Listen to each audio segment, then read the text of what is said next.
Does this in a way help Donald Trump in his campaign, like other controversies have tended to do so? I think politically it helps him. Obviously, electorally, it's very challenging, especially with cases pending in other states. If he's not able to be on the primary ballot, he'd have to be written in. This is a key difference of American elections versus Australian, is that we have the ability to write in candidates, but it's obviously an extra step. It can be very confusing for people, and it's certainly an additional barrier to voting for the candidate you support. So I think it's going to be very challenging for him to get enough votes in the primary. And Colorado isn't really a state where he was going to be able to contest. Mm. I don't think a Republican has won that state since 2004, but it's certainly in other states it would be a challenge. But politically, I think it galvanizes him. Right. So just back on that point, I wanted to ask you about that. Could he win without Colorado if Colorado was struck off?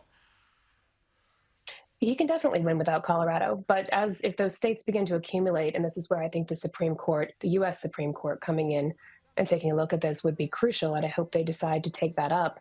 I think it's very important because you can lose one or two states that you may have lost anyway, but at a certain point it becomes not politically viable to win the primary. Mm. How many other states are looking at this and could follow? The last number I saw was 17. So there have been a handful of states like Georgia that have looked at it in the past and said it didn't meet the qualification for disbarment under the 14th Amendment, but a number of states have cases pending. So it would be something I think the Supreme Court should definitely take a look at. It's very important to the outcome of the election. So is that what we do now? We wait for what the Supreme Court decides to do?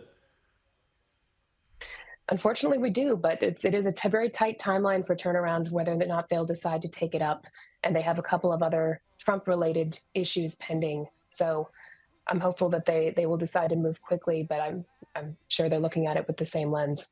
Does someone like Nikki Haley, well, I mean, we saw in the previous package that she's dining out on any controversy that affects Donald Trump at the moment, but does she come out well from this? I think she does. I think a big part of Nikki Haley's appeal to voters is that she's conservative, but she doesn't bring any of the baggage that Trump brings. It's a steady hand. It's, you like the policies, but you don't like the way that he went about enacting those policies. She provides an alternative choice. And I think this really shores up that argument for her and her campaign. Okay. Emma Doyle, we'll see how this story progresses, but good to talk to you, and we'll talk to you again.